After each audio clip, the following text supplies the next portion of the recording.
Betting on sports can be hard, but hiring Morgan & Morgan is easy. Morgan & Morgan is America's largest injury law firm. They have over 100 offices nationwide and more than 1,000 lawyers. Their fee is free unless they win. For more information, go to forthepeople.com/bestbets or dial pound law, pound 529 from your cell phone. That's forthepeople.com/bestbets. This is a paid advertisement. Follow the money. That's what I always say. You always follow the money. Yeah. This is Follow the Money with Mitch Moss and Paulie Howard on VSiN.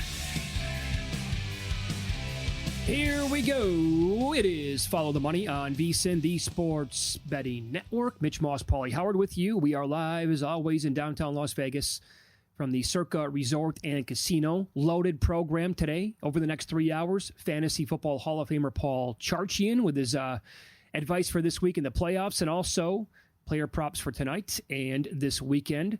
That's two full segments. Steve Wiss on soccer bets, and Brad Powers will run the gamut with him.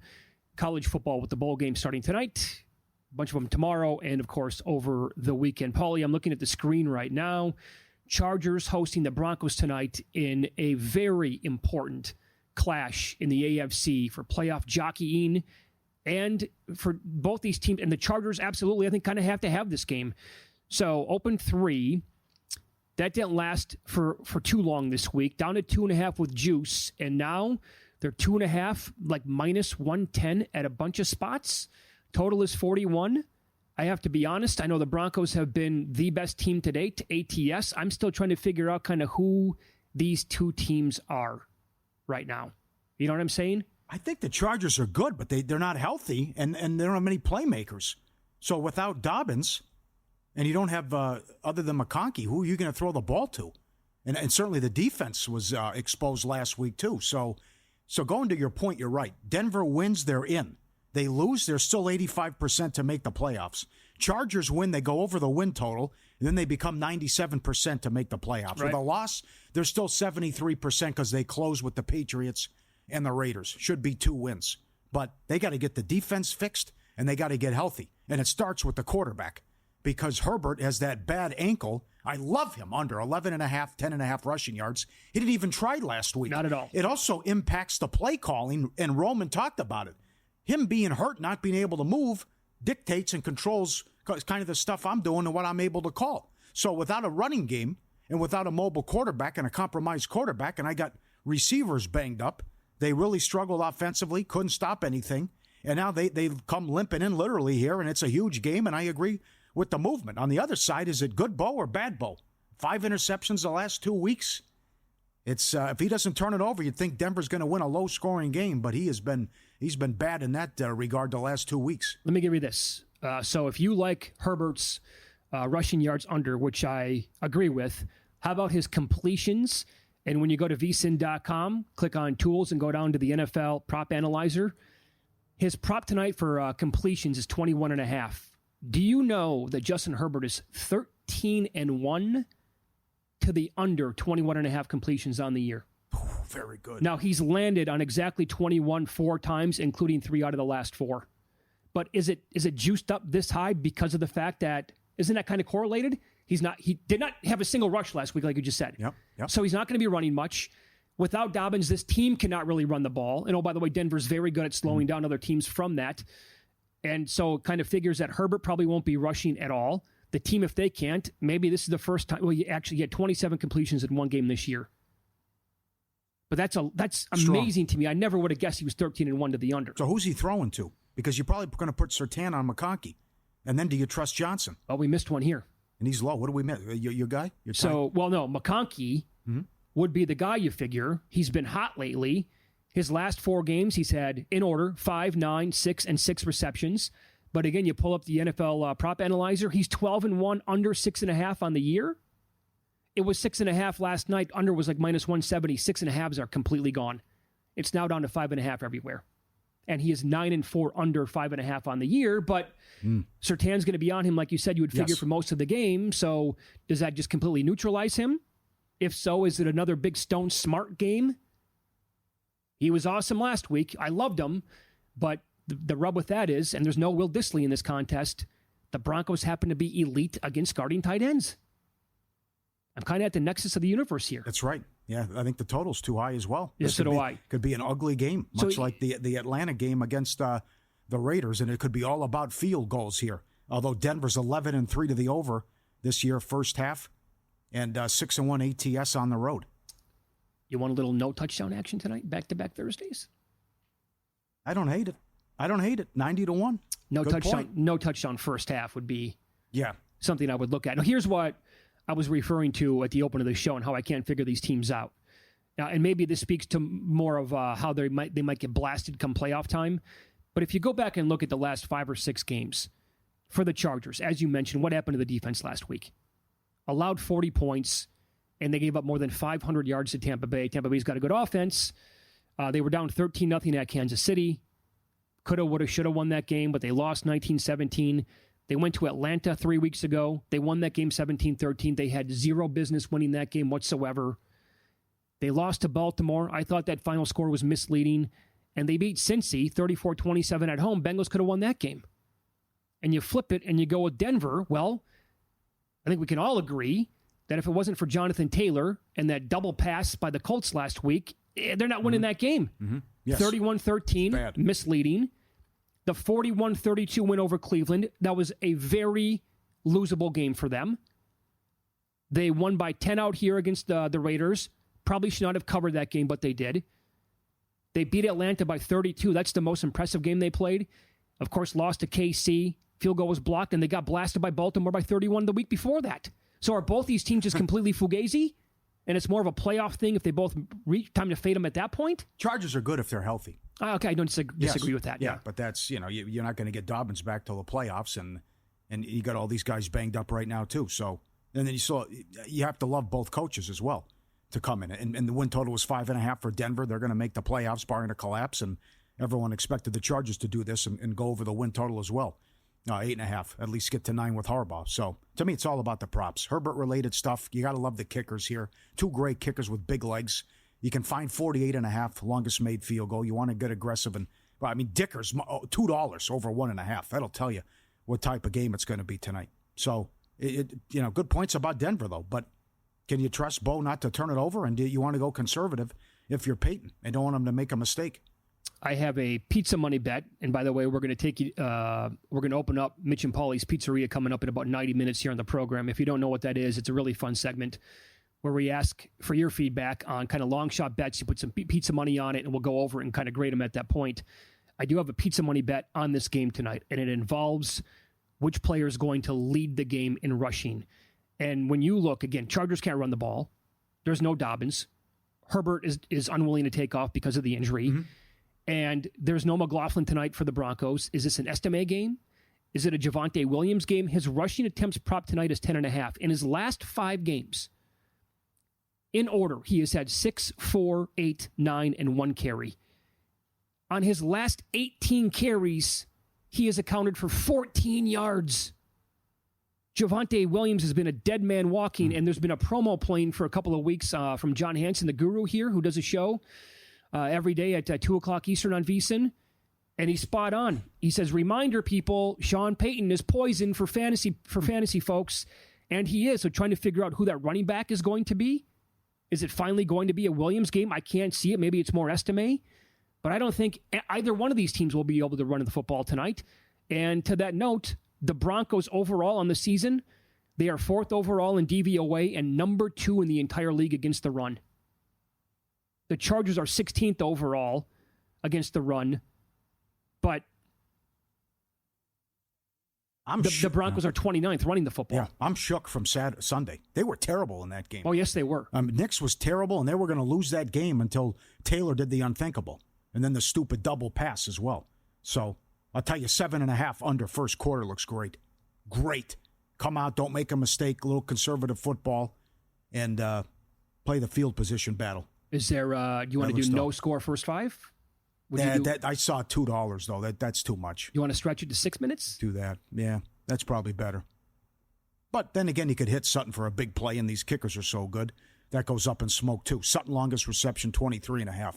I don't mind that either. Knicks over rushing yards, I like, too. 21.5. Knicks over, Herbert under.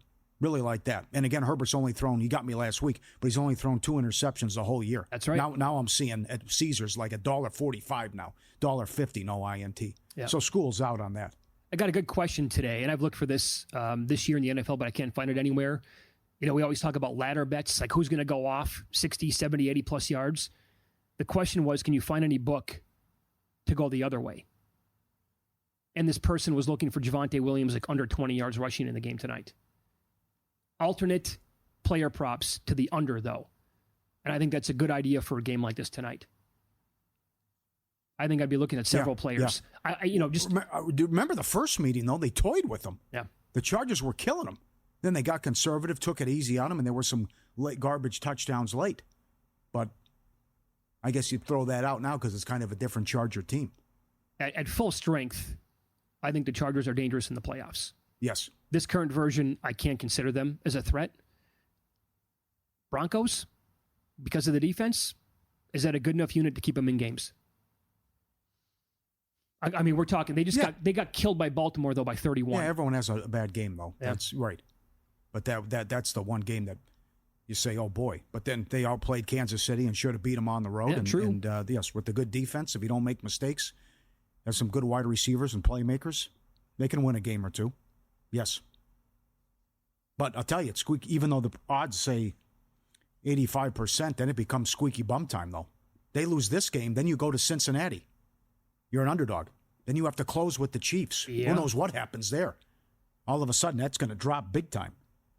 And you want to wrap it up tonight, if both teams, but certainly the Chargers.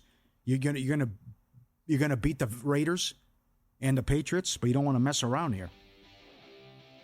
Imagine if they were to lose the final 3 games of the season. Oh, what a choke job! Huge fan base. I don't want to see Burrow and Chase. That's another thing. You'd welcome them into the playoffs. No kidding. Up next, Paul's going to recap last night's betting action with Win Some, Lose Some here on VSiN.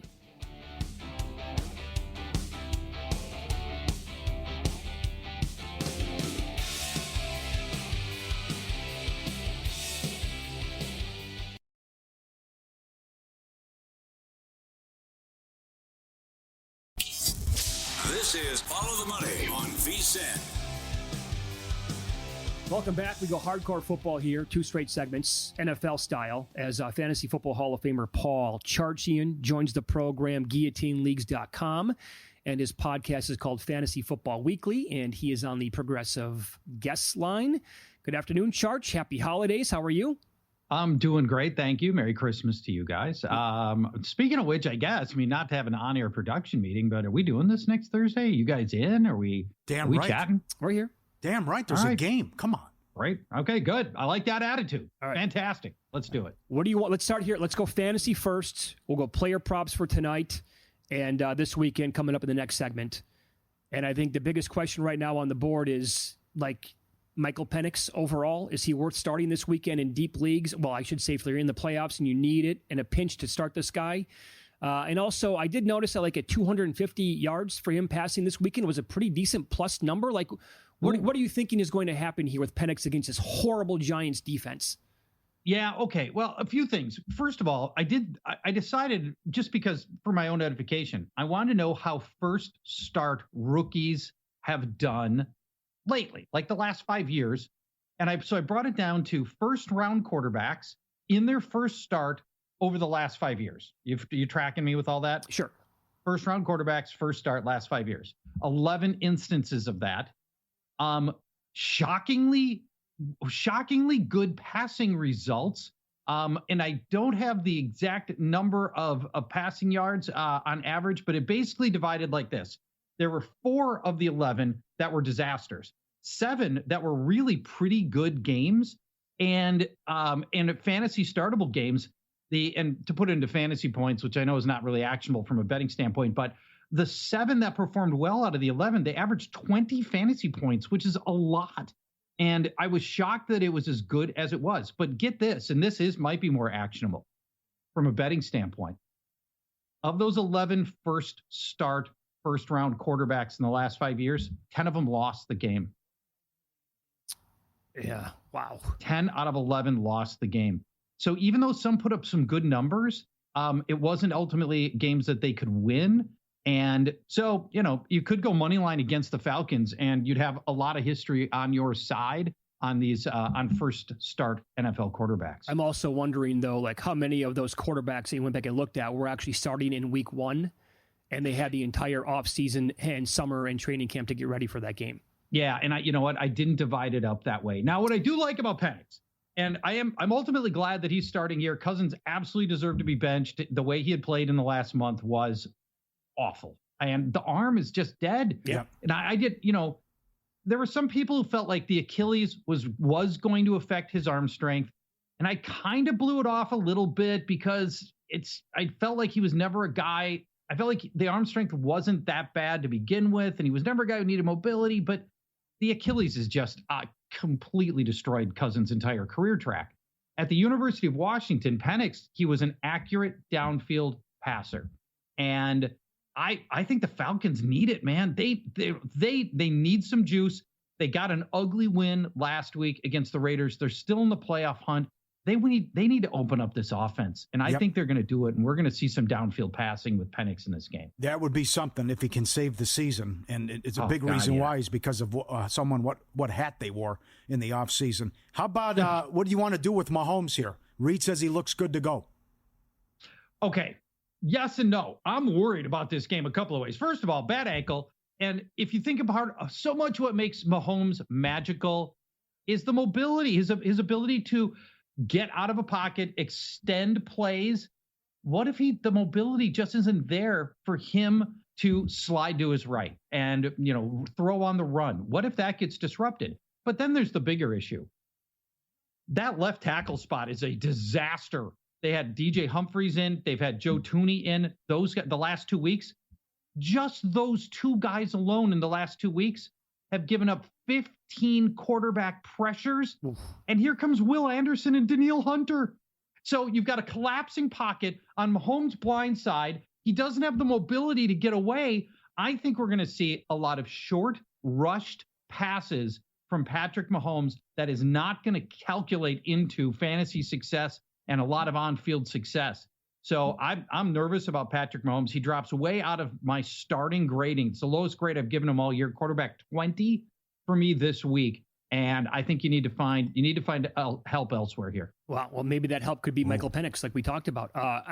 Could be. So, by the way, Charge, if this number gets to KC -4, I'm absolutely betting Houston. Yes. Because of what you just said. I think Houston's going to win. Or you think they're going to win anyway? Wow. Oh, okay. Yeah.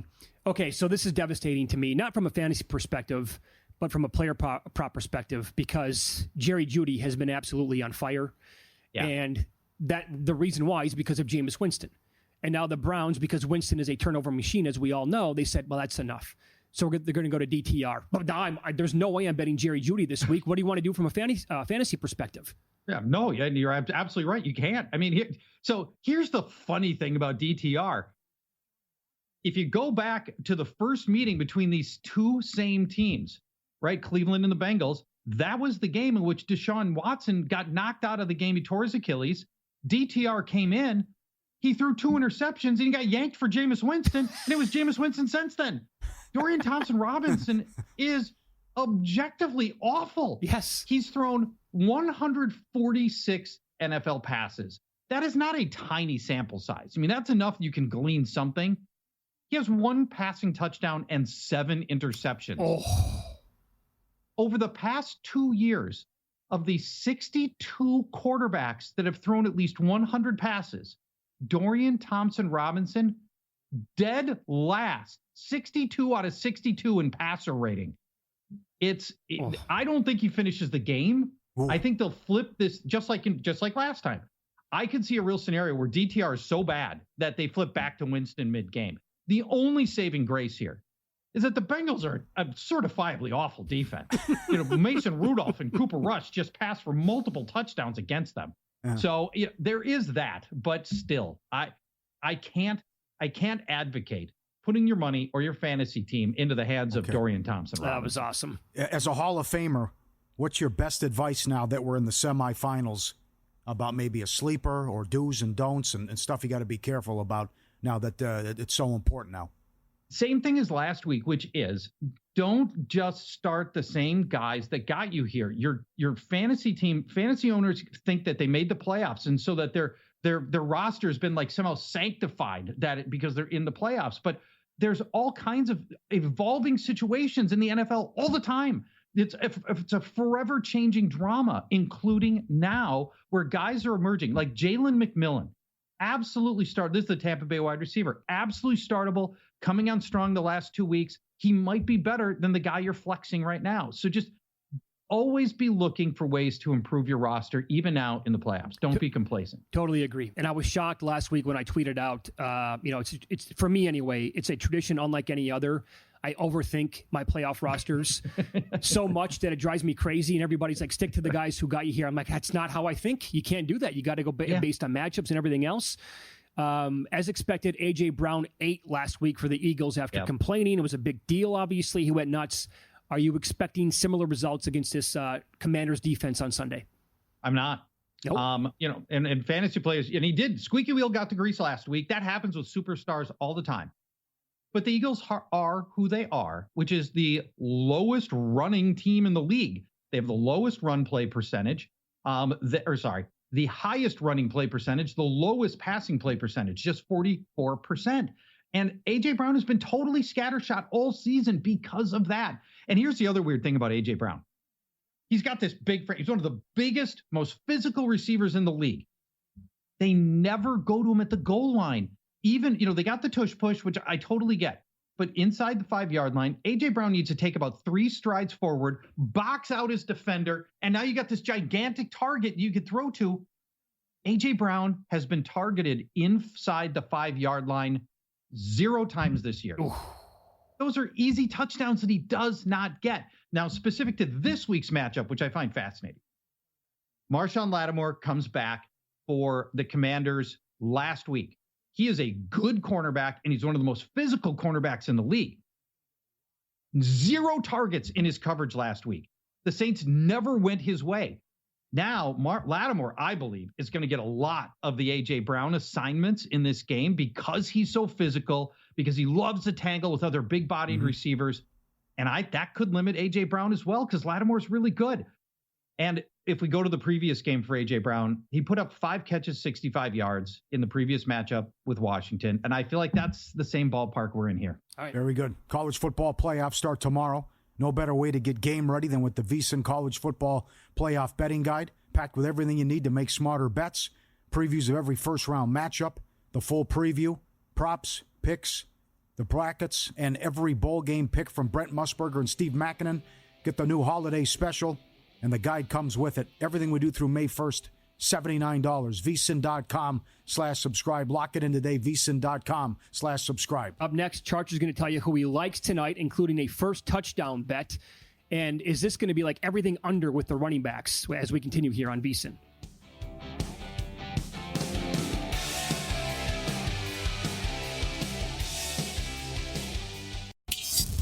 This is Follow the Money on VSiN. We continue here with Fantasy Football Hall of Famer Paul Charchian. GuillotineLeagues.com is the website. His podcast is called Fantasy Football Weekly. He's on the Progressive Guest Line, and I fail to mention all the time that he is the president of the Christmas Vacation Fan Club. Loves that movie. Yes. So bad. And it'll be on a loop over the next 2 weeks. And Vacation is so good. The original is so good. It's so inspired. It's so funny. And Christmas Vacation, it's almost somber. It's so unfunny. It's appropriate for like a funeral. Wow. Yeah. I think the only people who love Christmas Vacation are the people who saw it 30 years ago. And comedy doesn't age well. And it was funny then, and you remember it as funny. If you take somebody today who has never seen it and show them Christmas Vacation, they will be grim-faced for 2 hours. I love it. Probably based on what you just said. My wife hates it, but I'd also say the same thing about Star Wars. Go back and show that to somebody who's never watched it before. No. Star Wars is awful. Oh, boy. I watched it for the first time. I watched it for the first time during the pandemic. I was laughing out loud. Like, this is what people told me my whole life is the best movie of all time. Such a bad take. Yeah. Billions were wrong. Billions. Okay. Yeah. But in fairness, when Star Wars came out, and I was a kid, I was like 8. It was groundbreaking graphically and visually groundbreaking. It had told a science fiction story visually that we had never had before. And that part of it was amazing. I did not realize as a kid just how bad almost all of the acting was in that film at the time. That's all I'm saying. It's not timeless. It's not like people think. Anyway, so let's go on. I don't want Paulie to ruin piss on my parade here, actually. So tonight's game. Here, Charge. So there's no McLaughlin for the Broncos. Javonte Williams, last 5 games, carries 6, 4, 8, 9, and 1. He has 14 yards on his last 18 carries. Right? I mean, it's been a complete disaster. Does he get any run tonight? Is it Estime? And then also, I know you have a strong opinion on the Chargers running backs as well. Yeah, my assumption is it's going to be mostly Williams. I have no faith in them getting anything done. They haven't been able to run the ball all year, and I don't think they're going to run the ball here either. And that's part of why, if you don't mind my transition to Courtland Sutton and first touchdown of this game, because this is a one-dimensional offense, and a crux to why I like Courtland Sutton, by the way, over 62.5 yards and first touchdown, and that first touchdown, by the way, plus 950 if you're interested, is this. Who else is going to score a touchdown for the Broncos? I mean, Sean Payton has stopped running Bo Nix, so we can't angle at Bo Nix.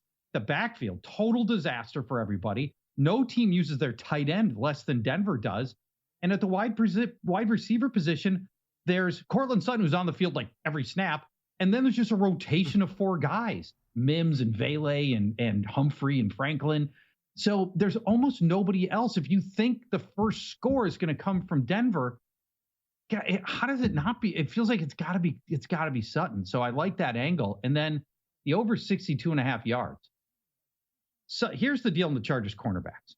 They play physical. They're bigger physical guys, and they're used to succeeding by pushing around smaller wideouts like Darnell Mooney and Xavier Worthy as recent examples of smaller guys who did nothing against the Chargers. But then look at what Mike Evans did to the Chargers last week, because nobody bullies Mike Evans, and Courtland Sutton is almost as big as Mike Evans is.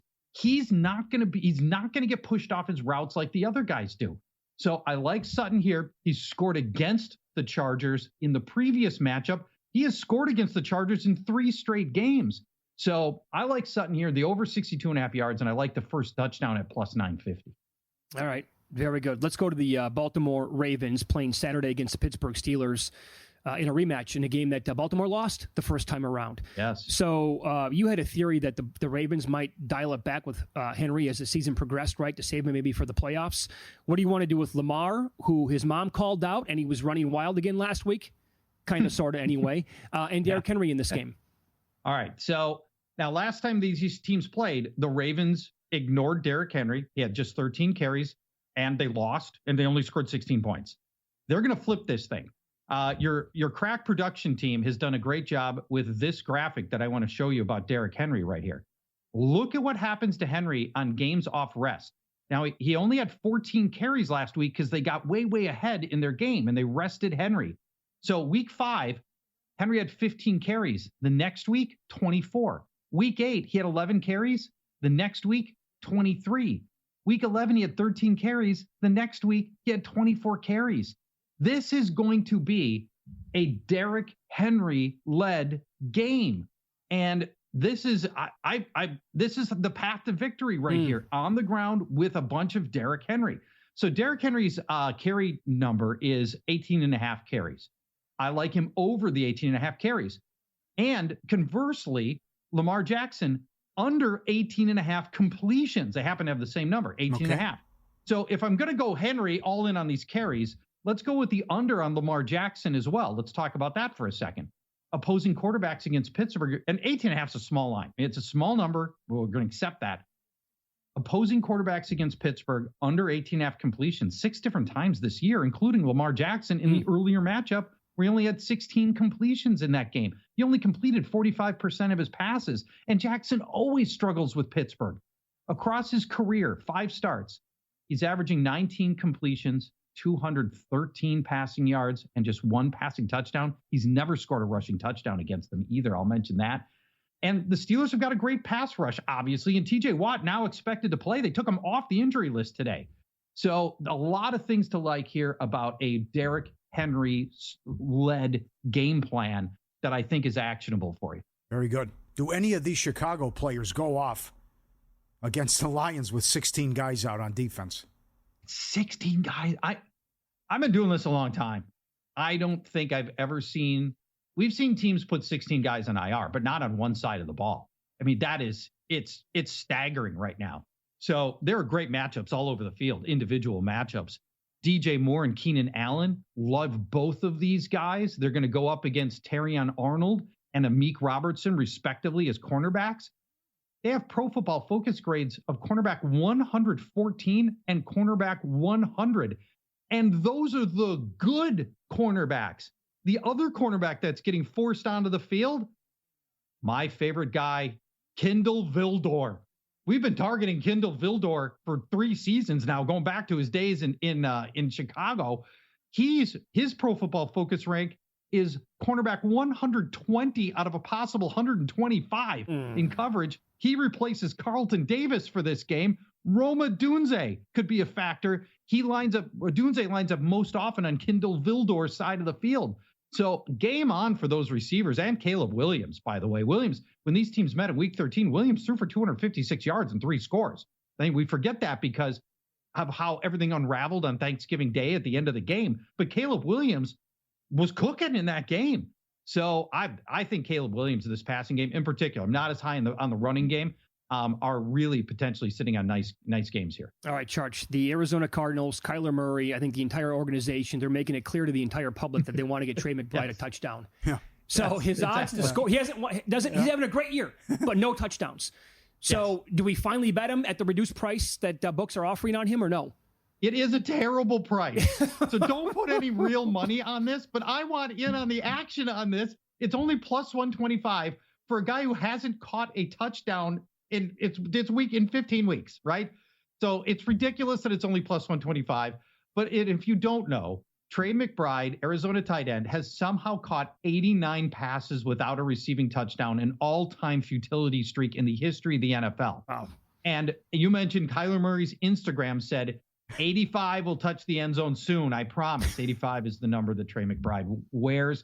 But here's the best reason to bet it, I guess. The Panthers have allowed the most touchdowns to tight ends, including 10 on the season and 8 tight end touchdowns in the last 8 games. 1 per game is a staggering number for an NFL team. And so you could even have fun with this. What do you think of this? How about the 2 touchdown prop for Trey McBride? Plus 850. Ooh. All right, that's better. Yeah, now I need to bet this because if it cashes, I'm going to be so mad at myself. FOMO. Yeah. It's right, like National Tight End Day. You'll hate yourself. Yep. Carolina has allowed 2 touchdowns to tight ends in a single game 3 times already this year. And Trey McBride's the best tight end they've faced. Wow. Outside of George Kittle. So it's a great opportunity for McBride. I kind of like the 2 touchdown plus 850. And I would throw, $3 on the plus 125 anytime touchdown, just because I think it'll be fun to watch on Sunday. All right, pal. Great stuff as always. Happy holidays. Merry Christmas. We'll talk to you a week from today. Merry Christmas, my friends. We'll talk to you in a week. Bye-bye. There you go. Be good. Getting fun now. Juicy. I just did it.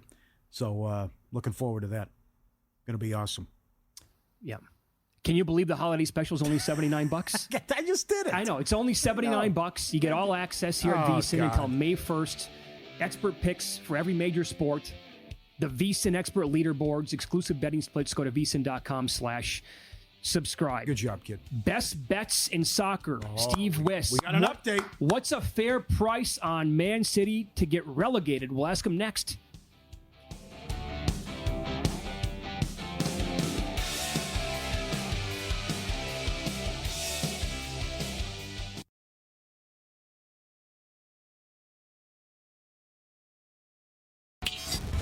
This is Follow the Money on VSiN. Hardcore college football here as professional sports bettor Brad Powers joins the program now. He's on the Progressive Guest Line. You can follow Brad on X at BradPower7. Website is BradPowersports.com, and he's part of the Bet the Board podcast as well. Brad, good afternoon. Thanks for the time. You're heading out tonight. You're going to be at the Notre Dame-Indiana game tomorrow, so we appreciate it. Yeah, looking forward to it. Probably not looking forward to the 20-degree weather that I'm going to have both the Indiana-Notre Dame game and the Ohio State-Tennessee game, but I'll tell you, the local establishment got a lot of money from me as far as the winter gear. Yeah. We'll get to that game and others coming up in a minute. Yeah. How about the bowl game that starts in just over an hour from right now? And looking at the screen, Georgia Southern is down to 3.5 at a lot of spots, 4 at others, and the current total is between 47.5 and 48. Current thoughts on this game? Yeah, I respect the market, but I'm going to go opposite the move. I know why the move's been made. Originally, money on Georgia Southern because there's a bunch of guys for Sam Houston that hit the transfer portal. Well, it just so happens that a lot of the guys in the transfer portal are going to end up still playing for Sam Houston. So that's why we've seen some back and forth. I just think substitute teacher effect with Casey Keeler off the Sam Houston coach off the tempo. Georgia Southern needs a bowl win. They have not looked good the last couple of years in bowl games under Clay Helton. They played the tougher schedule. I lean Georgia Southern. Not a big bet, though, for me. Yeah, I agree. I'm with you on that one. A good one tomorrow in the morning. Ohio against Jacksonville State. Both won their conferences. I know the MAC's been bad in bowl games. What do you think now with the current number, 5? So I'm going to give you a possible system and something to keep in, not only to look out for this bowl season, but any bowl season. So now we've had multiple bowl games. We've had multiple teams from the same conference playing. Let's say we're right, you and me, Paulie, and Sam Houston State comes up short. To me, we're starting to get to that point where, hey, is Conference USA overrated? We know it's the worst conference. Is it, substantially worse than these other conferences? I think if Sam Houston State comes up short tonight, we're going to see more money coming in Ohio. I'm not there on my power rating. I didn't even bet the game yet, side or total. I do like I understand the Ohio money for not only the fact that Jacksonville State has the interim, but Ohio's interim coach has been made today the permanent coach. So no longer a substitute teacher effect. Now it's an audition for the guys still on the roster. So I think they're probably a little bit more buttoned up. Again, a small bet for me would be on OU. All right. How about the appetizer tomorrow, then before Indiana and Notre Dame? I think the peak here, Brad, and you can correct me if I'm wrong, was Florida, minus 12 in the game? Did it go? No, it was even higher than that. 14. I think a couple places hit 14. Okay, I definitely missed that. Yeah. Okay, so now down to 10.5. The way it looks at several books, 11 right now at Circa. Again, as the game is 1 day away here, what would you do with it? I think we're going to see a 10. So if you want to bet Florida, wait. I think we're going to see a 10. I'm not part of the Tulane money, though. I know where it's coming from, some respected guys that are long-term winners, but I'm not there. And the thought process is Ty Thompson isn't that big of a downgrade from Mensa. He's certainly a downgrade, but not as much as what at least the market had 48 hours ago. I'm going to go over in that line of thinking that Ty Thompson still can be an adequate quarterback. I like the offense for Florida on the other side with Lagway at quarterback, big play threat. I'm going to go over 49.5. Again, not a big bet, though. Think about how the national narrative has changed here on Sunbelt Billy since week one. That loss, right, when they were completely embarrassed and outplayed by Miami. To get to here, I'd say that dude put together a hell of a season.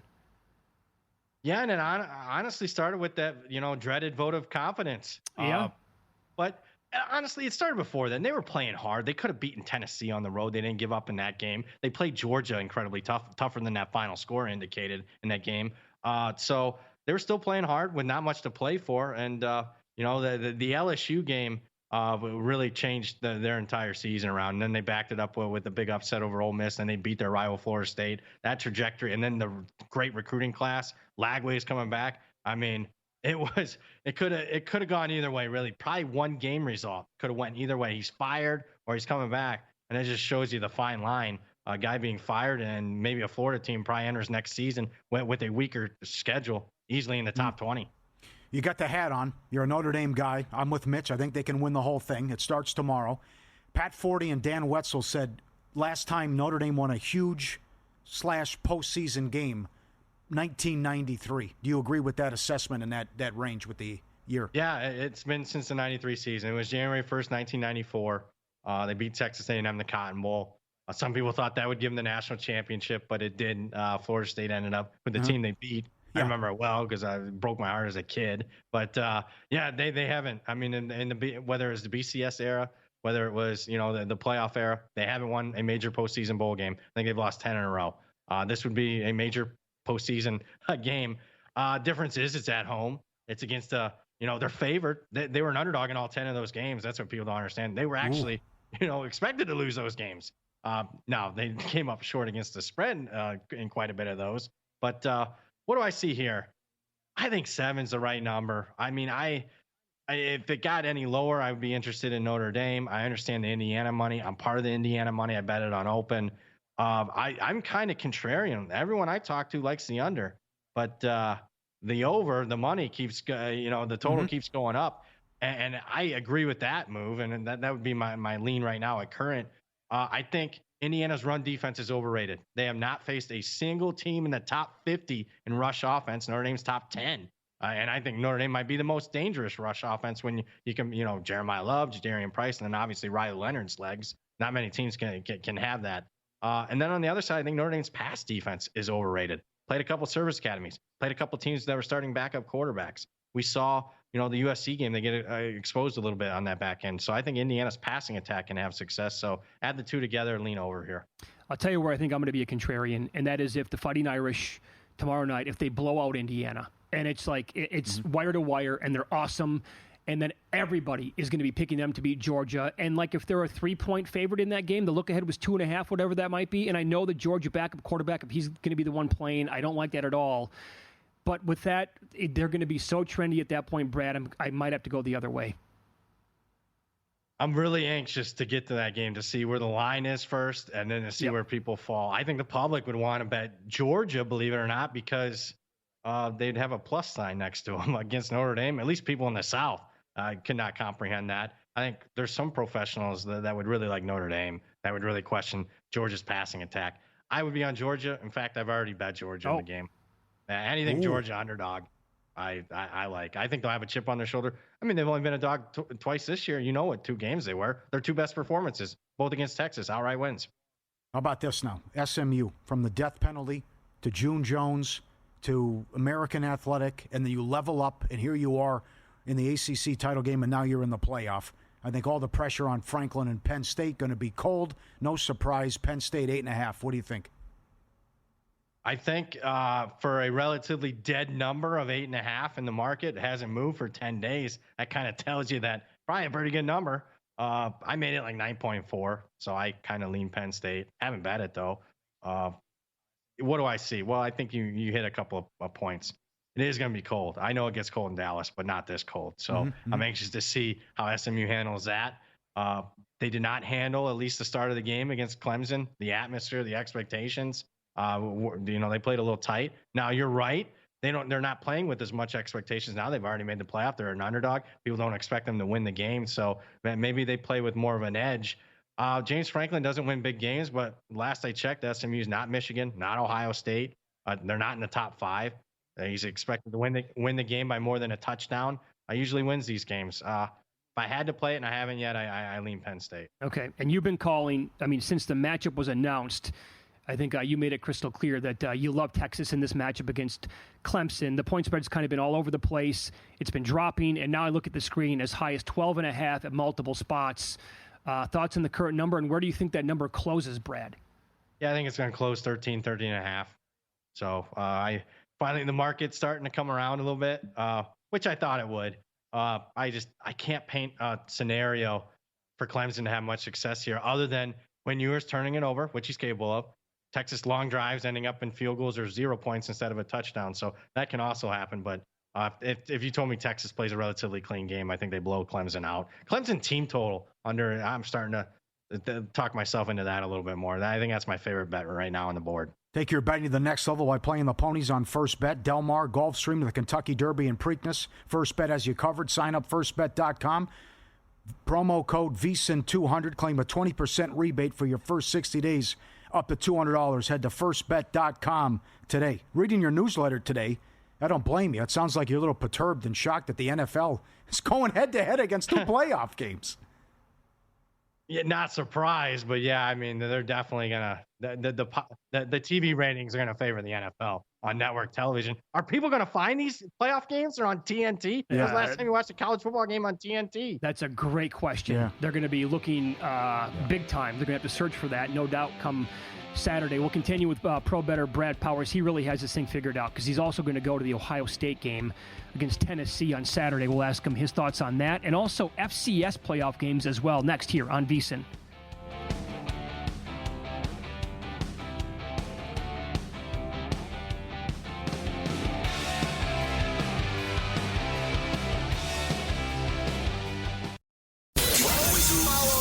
the money. That's what I always say. You always follow the money. Yeah. This is Follow the Money with Mitch Moss and Paulie Howard on VSiN. Welcome in.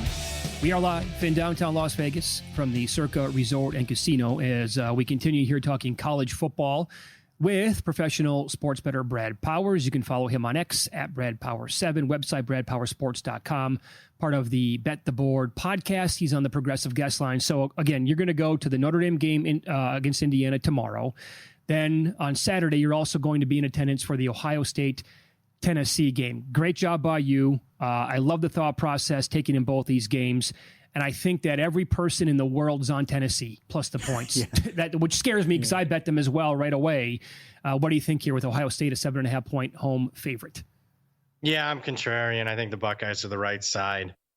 I'm not wild about laying 7.5 though, with a relatively low total. There it's 46.5. So, but I think you wait again. If you want to bet Ohio State, wait, because I think the public is certainly it's gonna be one of those rare times where they like the dog. So wait till game day. I think you'll be able to get a 7. I think if you shop real hard right now, you'd be able to get a 7. I'd prefer to attack Tennessee team total though under. You can find as high as 19.5. I'm going under there because to me the most trustworthy commodity in this matchup is the Ohio State defense. Even though they've had some late game struggles in some big games, I mean they still have relatively kept their opponents. Even in the big games, I go back to Notre Dame last year, the bowl game against Missouri, Michigan this year. I mean, they weren't the reason Ohio State lost those games. So I'm not buying Tennessee's offense. I know they put up some big numbers, but against who? UTEP, Chattanooga, Kent State. In conference play, they're only averaging 25 points per game, and they didn't play the toughest SEC slate, and this is the best defense they've seen. They're banged up at wide receiver. Dylan Sampson's a great running back, but I don't like their offensive line, and I'm not sure that they're going to be comfortable to air it out with Nico. So under 19.5 team total Tennessee. Is it a great game to live bet early on? Because I know your concerns about Day and Chip Kelly and how conservative and how bad they were in the Michigan game. Yeah, I mean, I mentioned this on a few shows. I thought one of the best things I heard this bowl season so far was in like the first 5 minutes of ESPN's bowl coverage when they announced this game, and Herbie talking about the crowd turning on Ohio State possibly if there's not early success. And there's 3 and out, and they're punting, crowd's going to boo. And I'll be there to hear it. And I don't blame them. So, yeah, I think it's imperative for the home team. We always say that, it's imperative for the road team to get off to a good start. I actually think it's more important for the home team to get off to a good start here. Otherwise, it's going to be here we go again. And there's nothing more deflating than your home crowd turning on you. Which team total under do you like more, by the way, Tennessee or Clemson? I knew you were going to ask me that. Or they're pretty similar? Pretty similar. Okay. Both worth, if you're asking me 2 bets to make for this weekend, sides, totals, derivatives, those would be the 2 that I'd recommend, Clemson and Tennessee. I'd probably prefer, just because Tennessee can hit the big play, and I hate Ohio State's defense in the fourth quarter of some of these games, Clemson team total would be my favorite. Kind of a bad beat. You got the FCS semis as well going on at the same time in the afternoon with all this NFL and the other playoff games. Did anything jump out to you with those 2 semis? I agree with both favorites taking money. They've crossed through key numbers, 3 and 7. Tell me if you've heard that before, but I'm part of both movements. At current, I prefer Montana State laying the 8. South Dakota's been a little fraudulent in the playoffs, actually a lot fraudulent. They've given up over 400 yards in both games. They've been +3 in turnovers in both games, been outgained in both games. So they're running into a machine here in Montana State that, they've only had 2 close games all season. All right. On Monday, Coastal Carolina takes on Texas San Antonio. UTSA laying 10. I see at least 110.5 out there as well. Total 55.5. Do you have a bet on this game? Yeah, bad bet. I bet Coastal Carolina +7.5 on when it opened up because I'm like, do they realize this is a home game for Coastal? They're playing in their home stadium. But what I didn't realize was how bad the situation is at Coastal. Top 2 quarterbacks are out, 29 players in the transfer portal, more than any of the other remaining 80 bowl teams. They got more people in the transfer portal, a lot of starters. I understand the UTSA money. I'm just going to have to eat this bet. All right. Same day, Northern Illinois plays Fresno State. Again, depends on where you look. Northern Illinois, 2.5 or 3. Total is around 40 or 40.5 here, Brad. Yeah, both quarterbacks in the portal. Yeah. I trust Northern Illinois a little bit more, even though, you think Mountain West way better than the MAC, but just because their coaches, sticking around, Fresno's isn't, lean Northern Illinois. But I have not bet the game side or total. Christmas Eve, South Florida, San Jose State, money for the dog? Yeah, at current, I would lean South Florida, but I understand all the love for San Jose State. I mean, it's Ken Niumatalolo heading home. He's born in Hawaii. He was the Hawaii quarterback, started his coaching career at Hawaii. And San Jose State played in this game last year. So they're going to be, at least a lot of the players that were there are going to be accustomed to distractions, but got to play numbers. And right now I'd lean South Florida. All right. And one more, because you'll be on in the afternoon. There's an 11 a.m. game on Thursday morning. Pitt and Toledo. Anything there? I want to, this one, I'll obviously have more information as we get closer next week. I want to bet Pitt. I know might be down to a third string quarterback, but I don't buy Jason Candle. He's interviewing every offseason. He's interviewing for like coordinator jobs. This year it was Michigan. It's been Miami in the past. I'm waiting for 6.5. The best player or the most important note so far that you have filed away for somebody entering the transfer portal. The Wazoo quarterback is going to go to Oklahoma. Besides that, what do you have? Oh, besides that, you know what? I think from what I'm hearing, you're going to be surprised on who's going to be entering the portal. There's 2 or 3 really big name quarterbacks. There's not a big name quarterback yet. There's 2 or 3 really big names that are going to enter. So I'll cop out and say that You just wait. You haven't seen nothing yet when it comes to who's entering. Ewers. That's one. I think there could be a couple more. Oh God! Like this is going to be headline grabbing stuff, and people are going to be like, "Oh yes, my I'm God!" Talking like top 10 quarterbacks. Like you know who they are. Like big time. Very good. That was awesome, man. Thanks so much for the time. Hey, do you want me to call my shot? Is that what you're looking? No, one place for Alabama. And he's not the backup. Is that right? Yeah, I'm hearing from more than one that Milroe might not be in a Crimson Tide uniform next year. Tied into what the AD just tweeted. Yeah, I think there's there's some obviously stuff going on behind the scenes, but I think there's some deals that have already been almost basically signed. So transfer, obviously, not going to go to the draft. Yeah, it can make more money. I mean, playing one more year of college football, maybe enhance your drafts for a guy like him. Maybe he goes to the right system. Another year starting, maybe you get a little bit better. But the main thing is you can make more money playing college football. That's crazy. I don't know if you guys saw Gronkowski last night on the LA Bowl broadcast when they were talking to him. He said basically the same thing. He's like, these kids don't have to go pro. And he goes, I can't believe I'm saying this, but half of them can make more money today playing college football than if they were to go to the NFL. And that's good for college football. More kids play. Sure. That's great. Yeah. So I'm all for the kids getting paid. Now, I'd like it to be, can't transfer every single year and be a free agent every year. But as long as we get contracts, get like, a salary cap type of thing, it'll be great. Totally agree. Enjoy the trip. Awesome job by you. Thanks for the time. Happy holidays. Right back at you guys. Merry Christmas. Take care. All right. Well done. Talk to you next week. That would be something. Let's say Texas goes to the title game, loses. Then Ewers goes to, I don't know, North Carolina. Here's $4 million. And then he goes in the draft. If I'm not going early first, if I'm going late one, early second round, give me my $3-4 million, and then I'll wait a year. Oh, that makes all the sense in the world, right? And plus, I think Texas, the writing's going to be on the wall. They're going to be like, yeah, you got $4 million. Go ahead. We want Arch to play anyway. Yeah. We're better. We're going to be better with him. Milroe? Oh, man.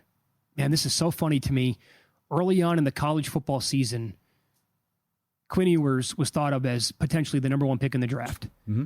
Jalen Milroe was right there with him, along with Carson Beck. And after knowing what we know right now, we'll probably get Ward and Sanders early, and that's it. Yeah. Mm-hmm.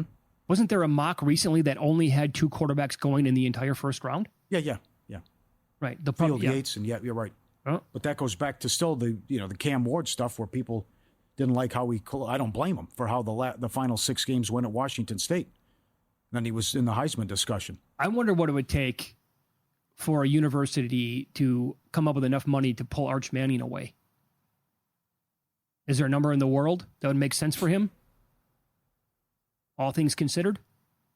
Or would he be like, my family's made more money than God. I don't need the money. I love playing in Austin. I love being a Longhorn. Get away with me. Get away from me with your $15 million a year offer. Well, who knows if how good he's going to be? That's the other thing. But everyone's got a price. I'll tell you who's going to be spending a lot of money. Captain Obvious checking in. Ohio State, if they want. And I know the backup quarterback is supposed to be awesome. But if they want to go and get a guy and spend $10 million on a quarterback after doing this with Will Howard, come on. SEC fan has got to be nervous. Big time. Everyone can pay players now. It's leveled the playing field. Well, look at the AD from Alabama. He's begging for money. Yeah. This ties into the Milroe thing, and we'll see if Brad's right. But you got the guy begging for money. We have to step up. Come on, help out, donations, whatever. And then Kiffin's mocking him because they just got somebody. And he's rolled tide, whatever he's. Well, then based on what you were saying yesterday, that whole SMU thing, again, that's a program. Yeah. Where the billionaires involved with oil money, tied to SMU, they're like $100 million. We're not going to get money from TV contracts for 9 years. It's a cup of coffee. What a comment. That's a couple $100 million. I'm not going to lose sleep over it. I don't even consider that. That's from the. NFL preview is next. He is 13-1 under his prop tonight. I'll give you the player, the number, all the details next here on VSiN.